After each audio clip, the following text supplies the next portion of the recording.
Greetings, YouTube. So guess what? She lives. It wasn't what I thought it was. I managed to take it apart. I got my new cord put on. Very easy to work on. Thank you so much, Grayson. I don't know how to pronounce your last name. It starts with an R. But thank you for your tip. It really worked out. The machine does live. It's not what I thought it was. It does, however, need some bearings replaced on it. They seem to be rather dry. But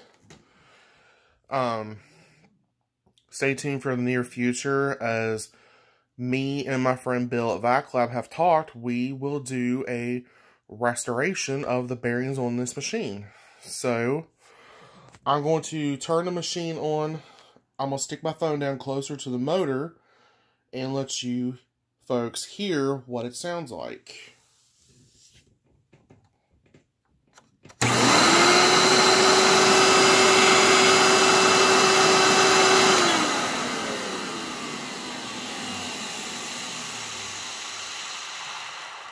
Ugh.